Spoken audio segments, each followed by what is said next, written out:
Perdón, profesor, perdón, profesor, una pregunta. Sí, Alberto, ¿Cuál es la diferencia entre un pagano y un gentil? no te entiendo, fíjate, ¿hay algo en tu sonido?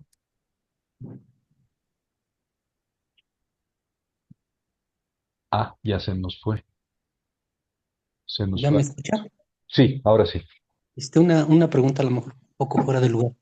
¿Cuál es la diferencia entre un pagano y un gentil? Es lo mismo. En la Biblia, para los judíos, el mundo se dividía en dos, los judíos y los paganos, o gentiles, pero pagano y gentil viene a ser sinónimo en el lenguaje bíblico, ¿verdad?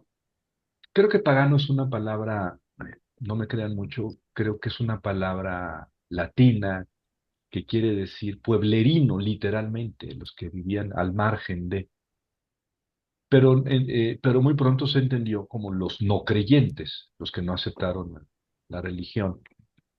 Eh, y gentiles es una palabra más bien, más utilizada en la Biblia, ¿no? Para los no judíos. Gentiles son los no, las gentes, los no judíos, que digamos, pues es la inmensa mayoría. No sé si ahora en el mundo habrá unos 15 millones de judíos y 7.000 millones de paganos,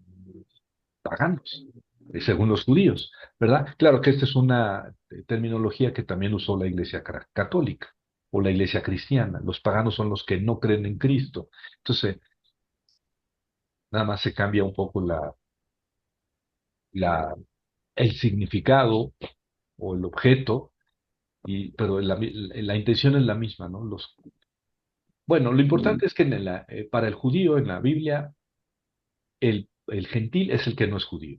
Y en el Nuevo Testamento el gentil es el que no acepta a Cristo. Bueno, vamos a seguir con la tercera sesión ahora de los Evangelios de la Infancia, ya que viene como anillo al dedo, bueno, así lo escogimos, por la época que acabamos de pasar, ¿no? La vez pasada ya hablábamos del Evangelio de Lucas, precisamente del relato este lucano del nacimiento de Jesús y recordaba que promulgó un decreto de César Augusto para que todo el mundo se empadronara y entonces ese censo se hizo siendo Quirino gobernador de Siria y habíamos hablado de esto. También al mismo tiempo, pues un ángel se aparece, el ángel del Señor se aparece a unos pastores que estaban en el descampado cuidando sus rebaños y les dice eh, que no teman, les anunció una gran alegría para todo el pueblo. Hoy les nació un Salvador. Aquí está lo central de todo el relato, de los dos primeros capítulos de la infancia de Lucas. Esto es, digamos, el versículo central. Hoy nació un Salvador que salva al mundo en la ciudad de David, que es Belén, que es Cristo. Cristo quiere decir ungido en griego, Christos. Es un sustantivo común, no es un nombre propio. Christos quiere decir ungido. Jo Christos, el ungido. Pero claro, después de Jesucristo, Jesús, Cristo, se utilizó como nombre propio. Y a propósito, Jesús en hebreo es Yeshua, Yeshua, eh, y que quiere decir Salvador precisamente. Salvador, Yeshua.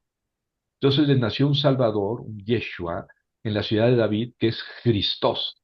Y la palabra más fuerte de todas estas es el Señor, así con mayúscula, porque en la Biblia de los judíos, cuando la tradujeron al griego, siempre que hablaba, se decía las cuatro letras sagradas en el hebreo, que se pueden leer Yahvé o Jehová o Jehová,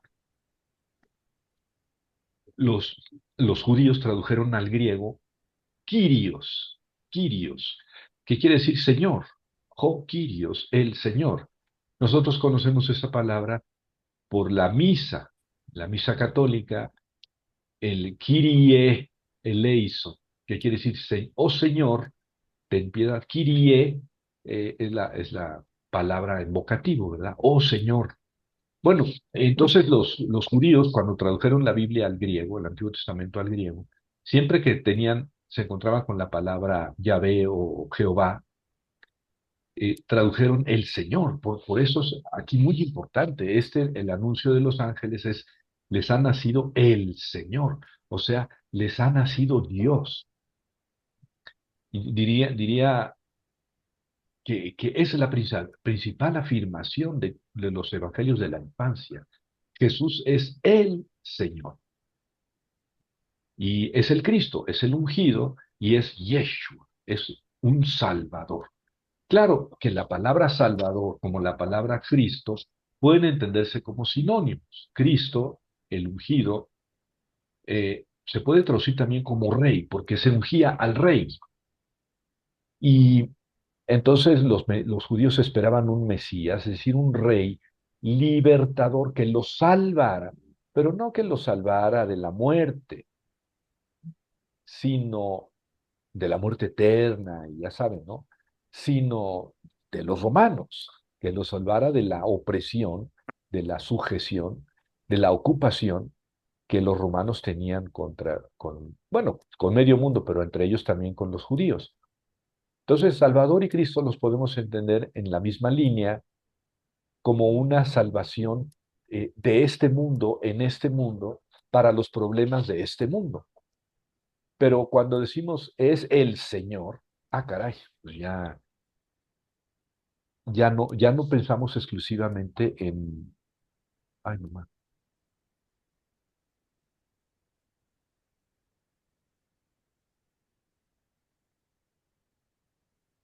Me están viendo estaban viendo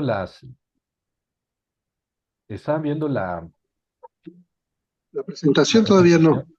Ah, yo estoy clavado en la presentación y hablando, y luego me doy cuenta de que, de que no los veo. Bueno, discúlpenme. Entonces, aquí está. Este es el capítulo 2 versículo 11. Un Salvador en la ciudad de David, que es Cristo el Señor. Eso se lo subrayaba la vez pasada. Y la palabra central aquí es el Señor. El Señor.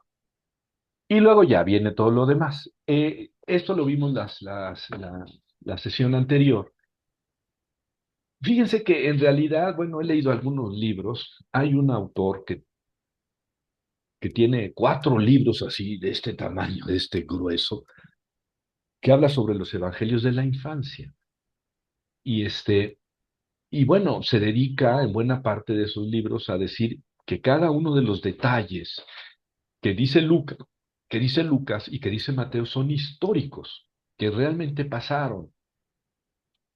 Y se puede defender la historicidad de cada uno de los detalles, ¿verdad? Por ejemplo, esto de que eh, todos iban a empadronarse cada uno a su pueblo. Dice, este primer censo se hizo cuando Quirino era gobernador de Siria. Y hay un problema, ¿eh? Quirino no fue gobernador de Siria, sino hasta el año 9 después de Cristo. ¿Mm? Aquí nosotros podemos leer este relato, pero este relato tiene muchos problemas históricos, ¿verdad? Muchos problemas que dices, caray, esto no fue así, esto no pudo haber sido así. No conocemos un tal censo en el imperio, ¿verdad? Se hizo cuando de César Augusto ordenando que todo el mundo se empadronara. Pues no tenemos noticia de que el emperador romano hiciera un censo en todo el imperio, nunca, ¿no? Bueno, sí hubo muchos censos, pero no uno así general, ¿verdad? Por otro lado, Palestina no pudo haber sido objeto de un censo romano, ¿verdad? Porque Palestina tenía un rey judío, era Herodes el Grande, digamos, estaba dominado por los romanos, pero tenía autonomía, cierta autonomía.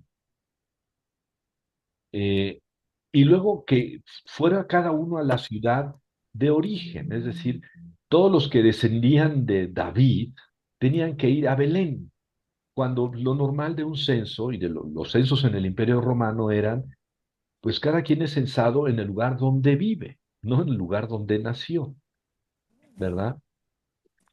Y luego Quirino fue gobernador, pero en el año 9 después de Cristo.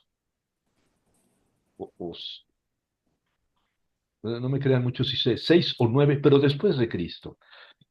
Y, y él hizo un censo, Quirino, pero afectó solo a Judea y a Samaria, no a Galilea, donde, donde vivía, según Lucas, Jesús, en Nazaret, eso está en Galilea. Entonces, no, hay muchos problemas si nos metemos a estudiar la cuestión así histórica de fondo, ¿verdad? Eh, Eso fue después de que murió Herodes el Grande y gobernó en Judea, pusieron los romanos a gobernar en Judea a su hijo Arquelao, pero muy pronto lo destituyeron los romanos porque Arquelao era tan sanguinario como su papá, pero era como Herodes el Grande, pero era muy bruto. Entonces la gente se revolvió contra él, se levantó contra él y los romanos lo quitaron y pusieron un procurador. Bueno, también esto, fíjense hasta dónde llega nuestra capacidad de algunos de nosotros de, de, pues de querer encontrar la historicidad. No, aquí lo dice la Biblia y así fue. Todos iban a empadronarse cada uno a su pueblo. También subió José de la ciudad de Nazaret en Galilea a Belén, la ciudad de David en Judea, ya que él era de la casa y familia de David, para empadronarse. Aquí lo central está, este primer censo se hizo cuando Quirino era gobernador de Siria. Así yo lo traduje del griego, esta es una traducción mía. Este primer censo se hizo cuando Quirino era gobernador de Siria. Y fíjense esta traducción que es posible del griego. Pero fíjense, este censo se realizó antes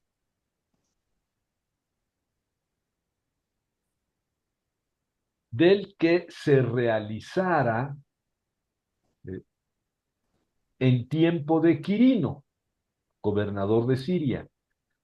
Este primer censo se realizó antes del que se hizo cuando Quirino era gobernador de Siria. Esa traducción del griego, se fuerza el griego, ¿eh? Y aquí lo tengo escrito en griego, pero bueno, es para decirles esto que les pongo aquí.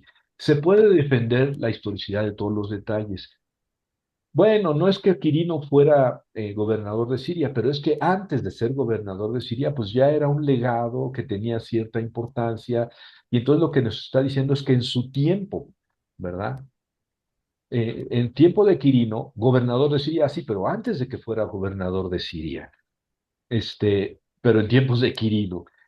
Y entonces, bueno, no se hizo un censo de de todo el imperio, pero sí un censo local. Y Herodes el Grande no estaba obligado porque él era un rey independiente. Bueno, pero aunque no estaba obligado a hacer ese censo para complacer a los romanos que querían hacer un censo, pues accedió Herodes a que en su tierra se hiciera. Y entonces, como ven, se está forzando, se está, yo digo que sí, se está forzando el texto para obligarlo a ser histórico. ¿Mm? Y sí hay manera de defender la historicidad de los detalles de que habla, pero si nos metemos a fondo, hay tantos problemas en el Evangelio de Lucas como en el Evangelio de Mateo, aquello de la estrella y de los magos que vienen, luego la estrella se les pierde y luego la estrella los guía de Jerusalén a Belén, que está a 8 kilómetros al sur. Dame agua, pollito, por favor. Agua. Entonces, ¿cómo puede una estrella guiar, ¿no? De Jerusalén a Belén, precisamente a una casa?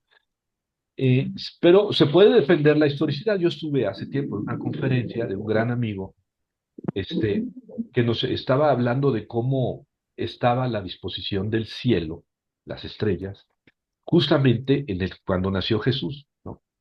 Y entonces habló de unas cosas tan difíciles de entender para mí, que yo creo que los magos, astrónomos de aquella época difícilmente comprendieron, y que creo que de Urano o algo así, que en aquel momento iba a ser eclipsado o fue eclipsado. Y entonces, bueno, sí se puede, como ven, buscar, es que sí fue histórico, ¿no?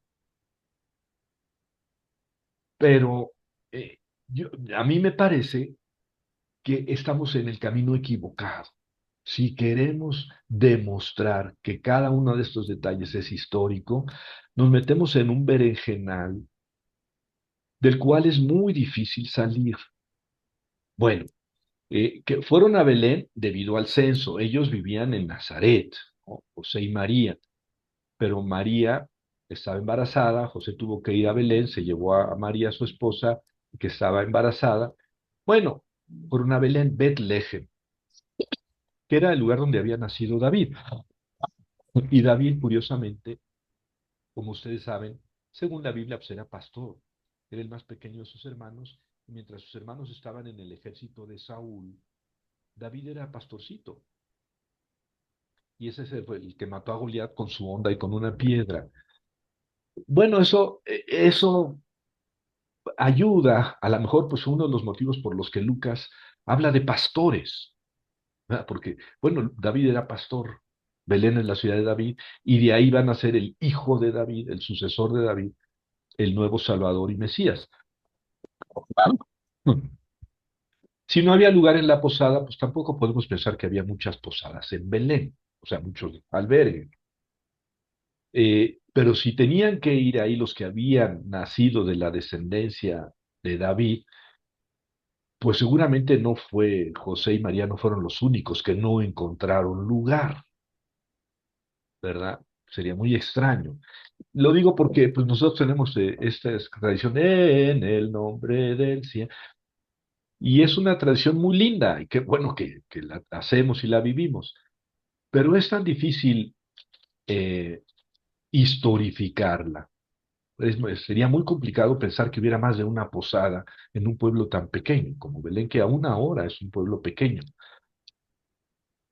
Entonces seguramente había otros que no encontraron lugar en la posada, y, y estuvieron ahí con José, María y el niño. Y sin embargo, en el nacimiento ponemos José, María, el niño y el ángel y animalitos, pero no ponemos otras personas, ¿no? Bueno, los Reyes Magos, pero los Reyes Magos vienen de Mateo, y entonces ya revolvimos, como decía mi mamá, ya revolvimos a mi papá con mi mamá.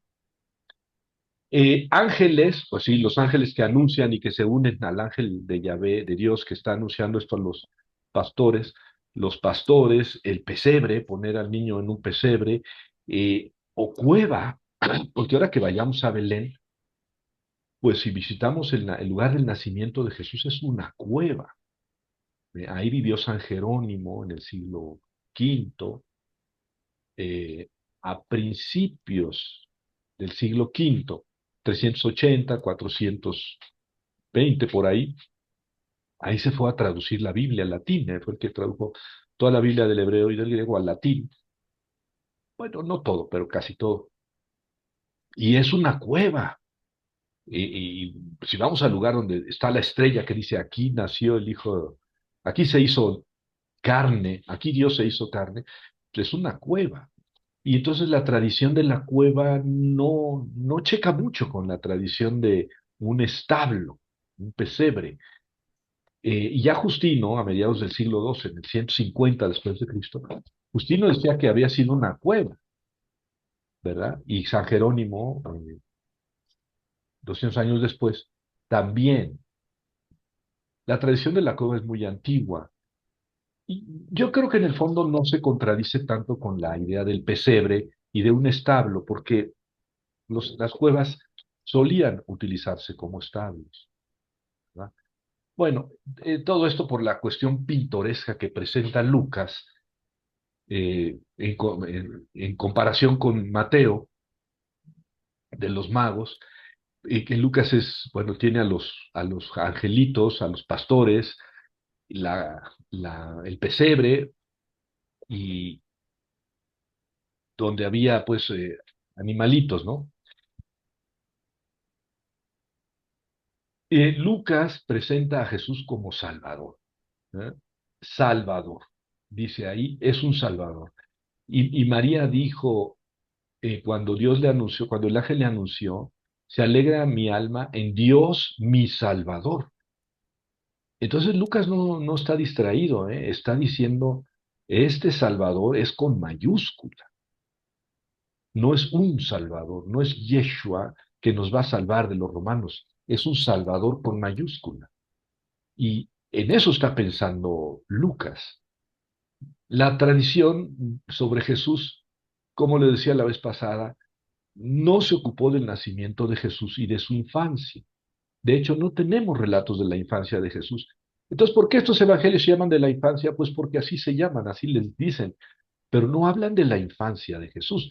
Lucas sí un poquito, porque habla después de lo que pasó con Jesús cuando se fue a Jerusalén y se perdió a los 12 años, pero es un detalle. Lo demás es el nacimiento de Jesús. Lo mismo con Mateo, es el nacimiento de Jesús, no su infancia.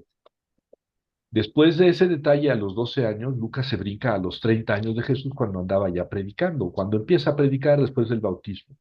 Lo mismo Mateo. Y así con el bautismo empieza Marcos. Eh, Juan empieza hablando de la palabra existía antes, y la palabra era Dios y estaba con Dios, etcétera, y luego ya empieza con el bautismo. Pero entonces no tenemos en realidad evangelios de la infancia, salvo estos dos que nos hablan un poco del nacimiento de Jesús y el de Lucas un poquito de la infancia. Al final de esta conferencia vamos a hablar un poquito de un evangelio apócrifo de la infancia, que es el único evangelio apócrifo que tenemos de la infancia, en realidad, el evangelio de Tomás o de pseudo Tomás, ¿no? Eh, para Lucas, bueno, le decía yo que la fe en Jesús partió de la resurrección, o sea, al revés de la historia, ¿no? La fe empieza con la resurrección de Jesús, porque ni los discípulos habían agarrado la onda de la vida de Jesús, de su predicación, ni los mismos discípulos. Y cuando Jesús muere, pues los discípulos ahí tienen el ejemplo de Maús, ¿no? Ya no, pues nosotros pensamos que este sí, pero pues no, ya murió, ya. Y Jesús les dice qué les pasa. Y cuando los reconocen, Jesús se les aparece y ellos regresan a Jerusalén. Pero ellos son el paradigma de los discípulos, no habían entendido a Jesús. Lo van entendiendo después de su muerte. Y lo principal, lo primero que se escribe en el Nuevo Testamento son las cartas de Pablo, que ni siquiera hablan de los milagros de Jesús ni de la predicación de Jesús, hablan de la resurrección de Jesús y de las implicaciones de que Jesús haya resucitado y de que todos los que creemos y aceptemos que Jesús es el Salvador y que es Dios, resucitaremos con él, etcétera. Esas son las cartas de Pablo y es lo primero que se escribe. La primera carta pues, es como Primera Tesalonicenses, como del año 51, y después los evangelios de Mateo y Lucas son como del año 80. O sea, Marcos es el primero por el año 68, 70. Es decir, después, mucho después de las cartas de Pablo. Y, y entonces Marcos sí se pone a narrar lo que Jesús dijo e hizo. Y para eso viene el evangelio. Entonces, lo primero que se recuerda de Jesús o que se sabe de Jesús es la resurrección. Y la resurrección como colofón, como culminación de su pasión y de su muerte.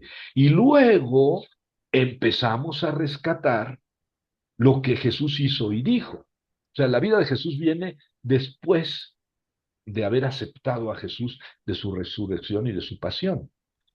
Y entonces tenemos ahí los 4 evangelios que hablan de lo que Jesús hizo y dijo. Pero eso es al final del primer siglo de nuestra era y eso es al final de los evangelios. Al final de los evangelios, que es el principio de los evangelios.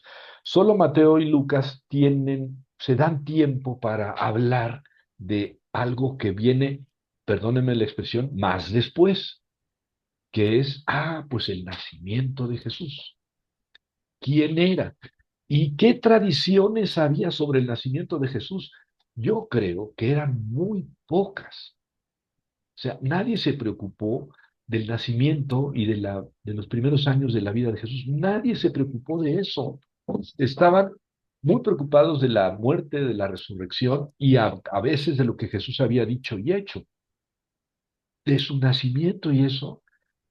Pues miren, podemos decir que las coincidencias entre Mateo y Lucas, en los Evangelios de la Infancia, dicen que Jesús nació en Belén.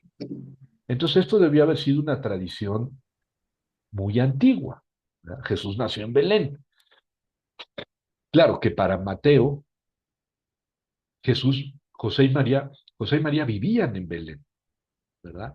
Se fueron a Nazaret cuando después de haber ido a Egipto, se encontraron que en Belén y en Judea y todo eso reinaba el hijo de Herodes, Arquelao, que después quitaron los romanos muy poco después.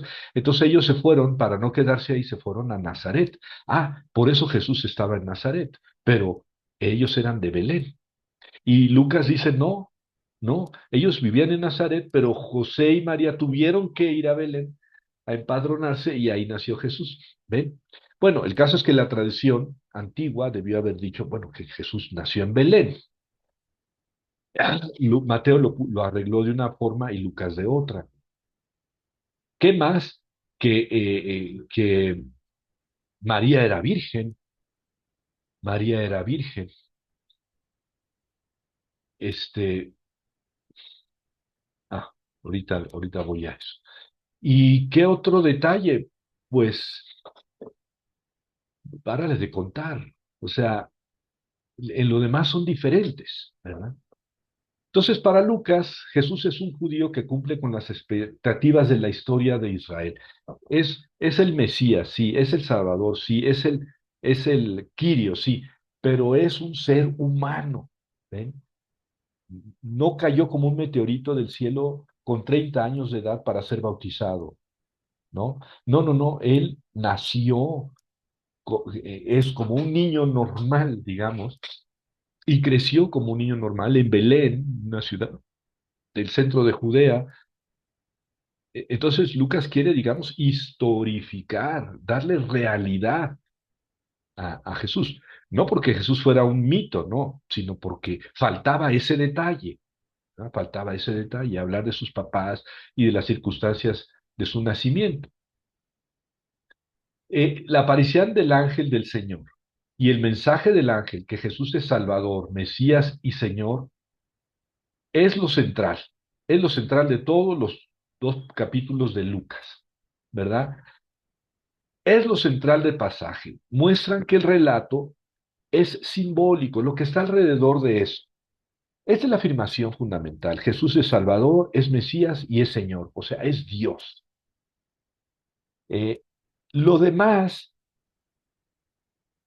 es simbólico, desde mi punto de vista. Hay un esfuerzo tan grande como tantos autores han hecho para decir, no, es que sí realmente hubo un censo o pudo haber un censo en el año 4, 5, 6 antes de Cristo, que mencionaran a Quirino, aunque él fue gobernador de Siria en el año 6 después de Cristo, y todos esos detalles, yo creo que no valen la pena de discutirse. El ángel da un mensaje. Es Salvador, es Mesías y es Señor. Y ahí tienen ya un hecho extraordinario, sobrenatural. Es un ángel. Y está diciendo cosas que nadie va a saber nunca durante la vida de Jesús. Nadie va a saber nunca en la vida de Jesús que Jesús es Salvador, Mesías y Señor. Eso lo va a saber la comunidad tiempo después de la muerte y resurrección de Jesús. Entonces, el relato es simbólico. Ya está.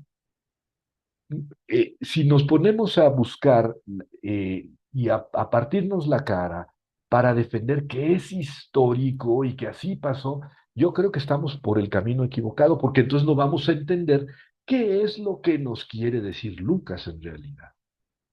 ¿No? Que yo creo que ahí está centrado, ¿no? En el Evangelio de Tomás, no es de Tomás el apóstol, por eso también algunos dicen de pseudo Tomás. Es un evangelio apócrifo, ¿verdad? O sea, que no es parte de la Biblia, pero pues es el evangelio, digamos, más completo de la infancia de Jesús. Y es en realidad un evangelio de una hoja, ¿eh?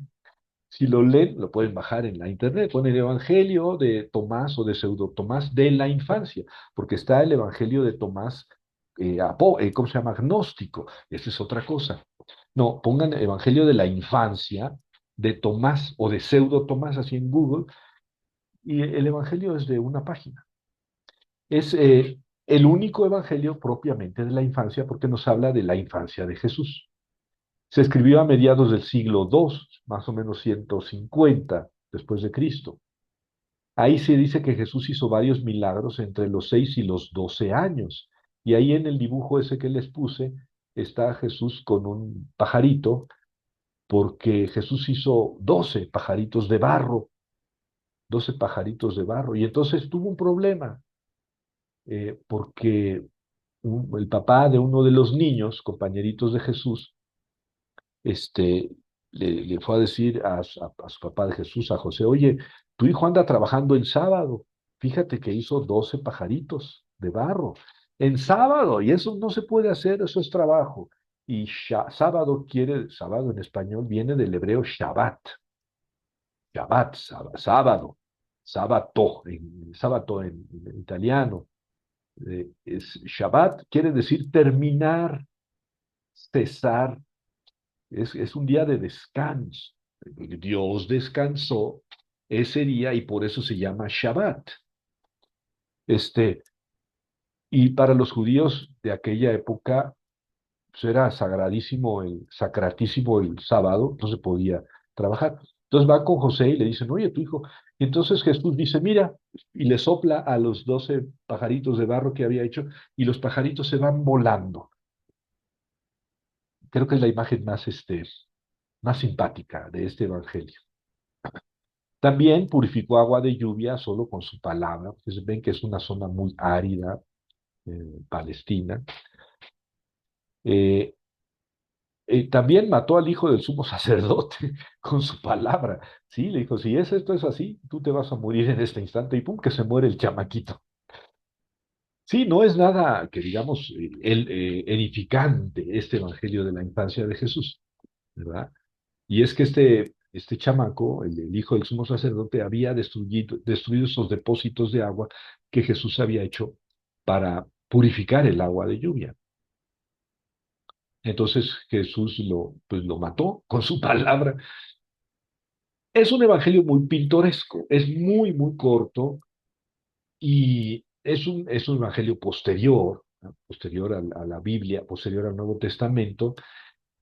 Y en realidad no tiene mucho que sacar, ¿eh? Es tan pintoresco que no hay teología que sacarle. Hay muchos evangelios apócrifos que sirven mucho pues, para darnos una idea de lo que los judíos pensaban o los primeros cristianos pensaban, aunque no sean bíblicos, ¿verdad? Aunque no están en la Biblia. Por ejemplo, el protoevangelio de Santiago, que nos da el nombre de los papás de María, Joaquín y Ana, que en muchas iglesias, sobre todo en la época colonial,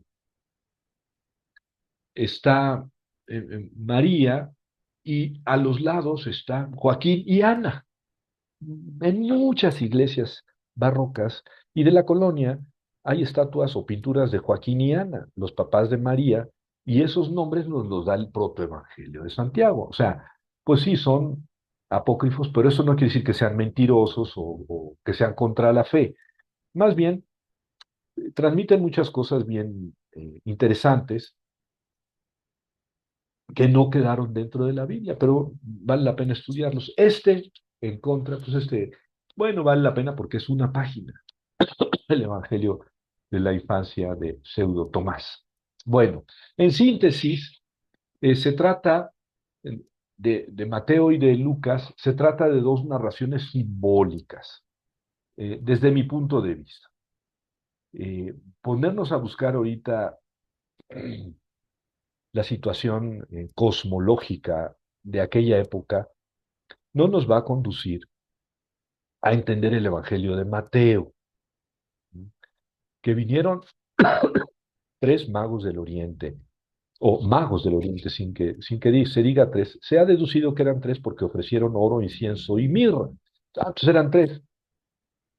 Pudieron haber sido dos, o pudieron haber sido cuatro, o más. Que siguiendo una estrella, y ya les decía yo la vez antepasada que la estrella es algo, bueno, que haya nacido, que se haya aparecido una iglesia, una estrella en el cielo, o que sea el período en que se ve una estrella, pues es algo que los astrónomos saben bien,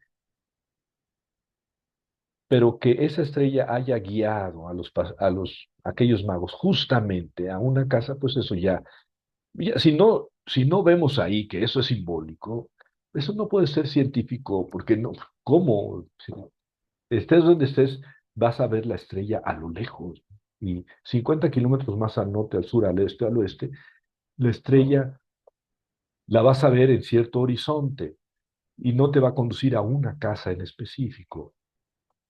Pero les decía la vez pasada, si quitamos la estrella, pues entonces no vinieron magos, porque ellos vinieron siguiendo la estrella.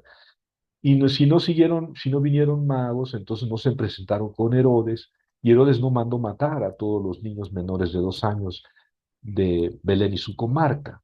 Y entonces José y María no tuvieron que huir a Egipto, y si no tuvieron que huir a Egipto, no tuvieron que regresar después a Belén y Nazaret. Y entonces se viene abajo la construcción de Mateo. Más bien, ¿qué es lo que Mateo quiere decir con esa construcción simbólica? Pues que los paganos, los gentiles, sí aceptaron a Jesús, mientras los judíos lo buscaban para matarlo. Y eso no es algo que sucediera cuando Jesús nació, ¿eh? Es algo que sucedió después de la muerte de Jesús. Los judíos no lo aceptaron en general, mientras muchos paganos sí lo aceptaron. Y ese acontecimiento del año 100, 80, 100 después de Cristo, lo pone Mateo en el nacimiento de Jesús, con estos personajes. Entonces, pues tenemos a los Reyes Magos que nos acaban de traer muchos regalos: Melchor, Gaspar y Baltasar, uno amarillo, uno blanco y uno negro, montados en un caballo, en un elefante y en un camello. Y bueno, la liturgia católica se llama Día de la Epifanía. Epi quiere decir sobre, y fanía es manifestación. O sea, eh, la revelación, la manifestación de Jesús a todo el mundo, representado en tres magos, eh, en tres reyes, que así los ha presentado la tradición posterior. Pero es muy bella la imagen, pero contrastada, porque es un niño, es un bebé inocente, indefenso, completamente vulnerable, al que le vienen a rendir adoración a aquellos magos. Y es muy bello y es muy significativo teológicamente. Si nos ponemos a discutir el estado del cielo en esa época, y que sí hubo un eclipse, y que sí, que un cometa y esas cosas, vamos por el camino adecuado para no entender la profundidad del mensaje mateano. Ambas narraciones tienen, como decía, rasgos históricos, como el nacimiento de Jesús en tiempos del rey Herodes, que eso también tiene un problema, ¿eh?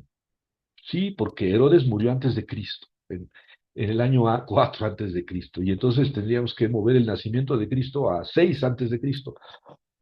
Entre 4 y 6 antes de Cristo nació Jesucristo. Pero ven, esos detalles, si nos ponemos a defender que lo histórico y que así es, no ganamos nada. No es ese el punto. Estamos fuera de foco. Y la virginidad de su madre, yo creo que es un asunto importante. Mateo y Marcos dicen con toda claridad que María era virgen cuando concibió a Jesús. Eso lo dicen con toda claridad. Yo creo que no se puede, por eso les puse estos dos textos aquí en esta presentación. No se puede entender esos textos como que no, que sí tenía relaciones sexuales, pero que yo creo que está muy claro que ahí dice que no. Ahora, es otro problema si nosotros creemos que sí era virgen o que no era virgen, ¿verdad? Ese es otro problema. Eh, a lo mejor es posible que apliquen a mí lo mismo que yo les dije hace un momento. Javier, ellos toman esa medida de decir que era virgen para relatar, para destacar la importancia de ese personaje, porque otros personajes, para destacar su importancia, se dice que nacieron siendo su madre virgen. Pues vaya usted a saber, ahora que lleguemos al cielo le preguntamos a María, oye, sí, eh, pero tampoco me parece que eso sea la piedra de toque del cristianismo, ¿eh? Jesús pudo haber nacido después de una relación sexual de José y María y seguir siendo Dios. ¿No? Porque va más bien el hecho de que haya nacido de una madre virgen no quiere decir que, entonces era Dios. No, no, lo que está subrayando la virginidad de María es que el nacimiento es algo milagroso, es algo imposible, ¿verdad? Es milagroso. Y eso habla de la dignidad de esa persona.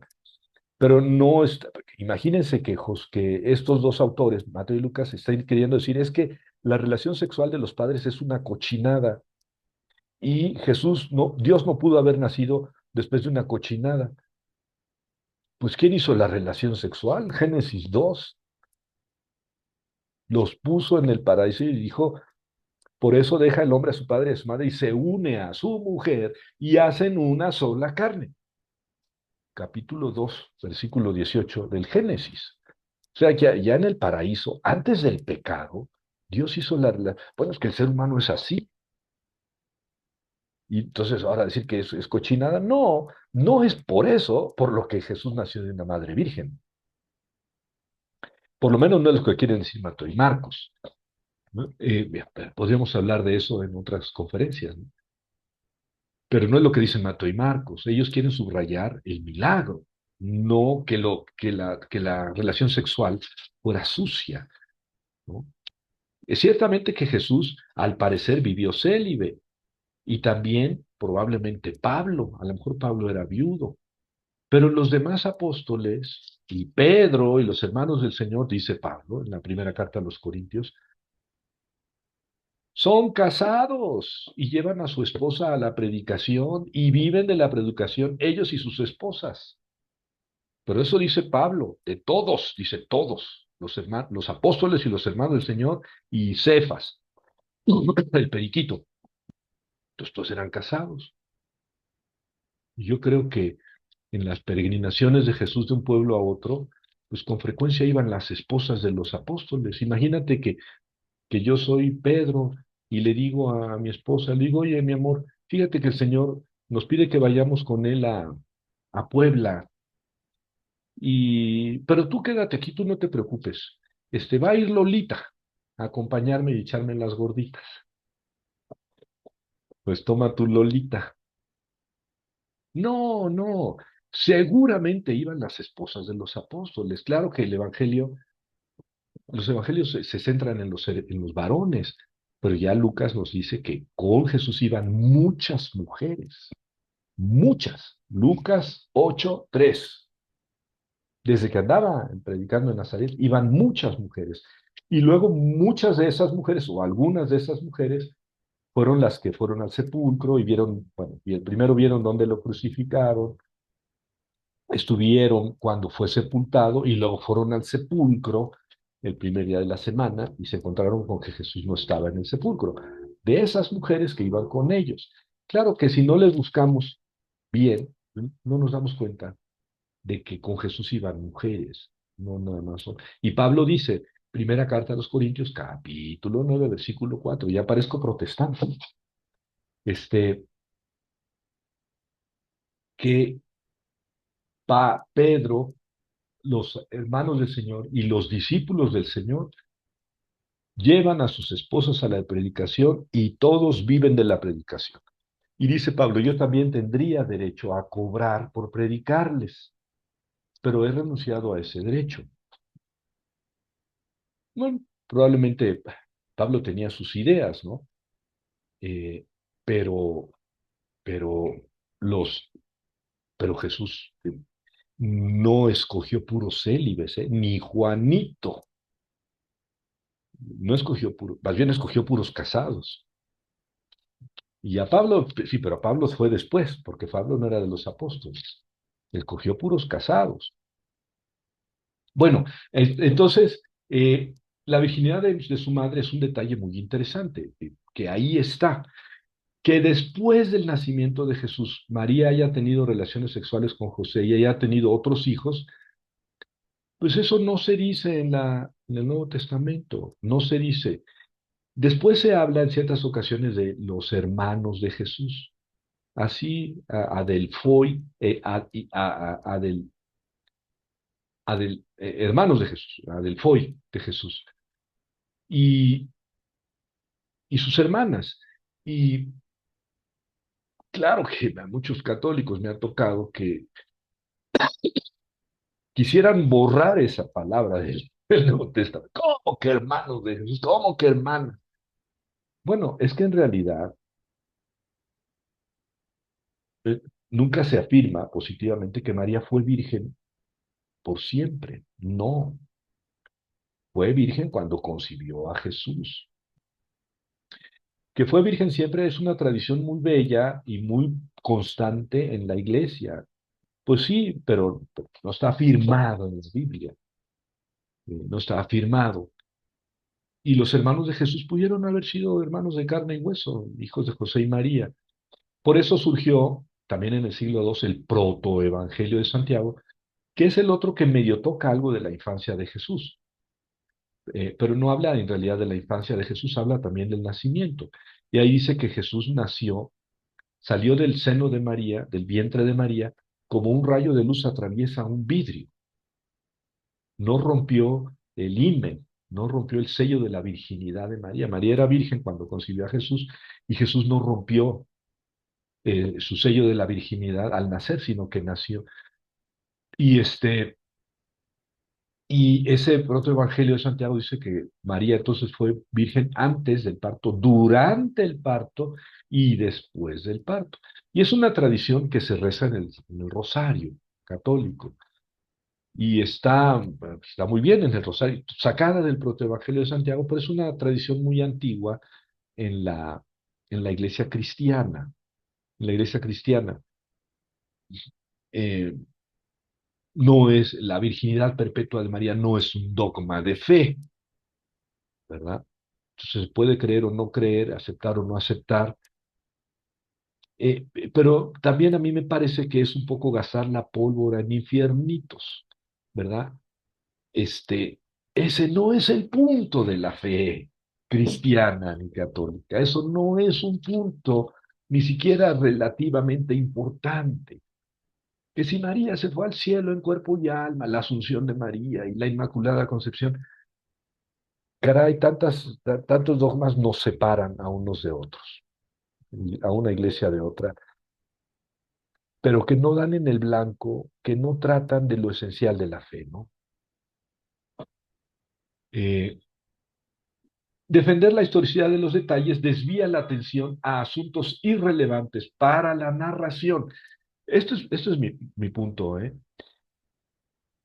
Ponernos a defender la historicidad de los detalles desvía la atención a asuntos irrelevantes para la narración.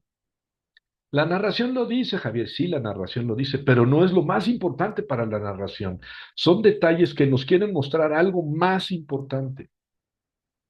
Y si nosotros nos quedamos en los detalles, ya no vemos el bosque, ya no vemos el paisaje. La narración nos quiere llevar a la contemplación de una realidad teológica, ¿no? Y si nos quedamos en que sí, que hubo un cometa que apareció y que lo hablan y los astrónomos, yo creo que vamos, es mi pensamiento. Pero ya les digo, hay un librito, y si quieren se lo comparto porque lo encontré en la internet. 4 libros para hablar de los evangelios de la infancia. O sea, 1000 páginas, más de 1000, pero 1400 páginas. Y entonces va letra por letra desmenuzando todo. Pero tiene mucho la intención de demostrar que es histórico el autor. Y yo creo que no tiene caso. No, igual sí es histórico, pero no ese es el punto, ¿verdad? Bueno, y finalmente, pues ya, ¿qué les parece? ¿Qué les parece? ¿Tienen algún comentario, alguna opinión? Javier, Sí, Jerónimo.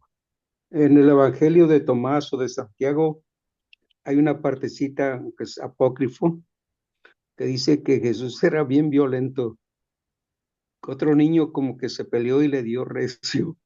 Sí, Me, me estaba yo pues viendo eso, ¿sí? en el Y la Evangelio, otra pues, en el sí, de Evangelio de Pseudo Tomás. Pseudo Tomás, sí, que era bien violento y que otro niño se le acercó y que se lo golpea, lo golpeó. Sí, Pero pienso que una cosa bonita es destacar tanto en el Evangelio de Mateo como de Lucas el aspecto de la teología, ¿no? Y la aplicación que nos dices, buenos elementos, ¿no?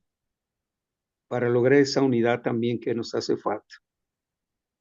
sí, qué bueno que lo dices, Jerónimo. Eh, Nos peleamos porque, no, que sí fue virgen después no, que es que ustedes están fuera de la fe. Entonces generamos una serie de divisiones por cosas que no son fundamentales, que no son fundamentales. Porque la virginidad de María después del parto no es fundamental para la fe cristiana. Entonces, si nos peleamos y nos agarramos a machetazos por eso, ¿a dónde vamos a llegar? Lo mismo el último dogma en la Iglesia Católica de la Asunción de María. María se fue al cielo en cuerpo y alma. Es un dogma de 1954, el último dogma que se ha promulgado, 19 de agosto. Pues sí, está bien, o sea, no me opongo, yo quién soy para oponerme en eso, ¿verdad? Además, si es una tradición continua en la iglesia, pues qué más da que se considere un dogma. Pero vistas las circunstancias políticas, geopolíticas y eclesiales de la actualidad, pues eso genera divisiones y nada más. Ustedes no creen en eso, están fuera de la iglesia.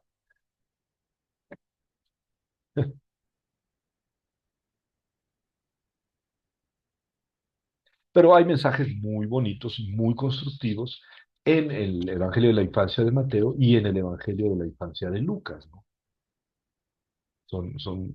Pero vistos en su conjunto, dice uno, bueno, pudieron haber construido alrededor muchos detalles no históricos, pero no es eso lo que nos están queriendo decir, es esto, esta joya, este diamante que está aquí. Gracias, Jerónimo. ¿Algún otro comentario? Bueno, en la rosca de Reyes le metemos muñequitos y luego hay que vestirlos y los tamales a los que pagan, a los que sacan su muñequito. Son tradiciones bien mexicanas, yo no sé si sean de otros países, pero está bien porque nos obliga a reunirnos en familia. Primero Navidad y luego Año Nuevo y luego Reyes y luego, no, pero nos falta son tradiciones muy bellas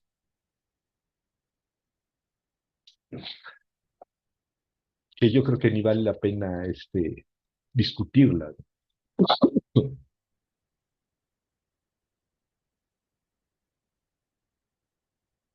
Oigan, están muy serios. Yo creo que este, Santa Claus y los Reyes les pidieron que guardaran más silencio este año,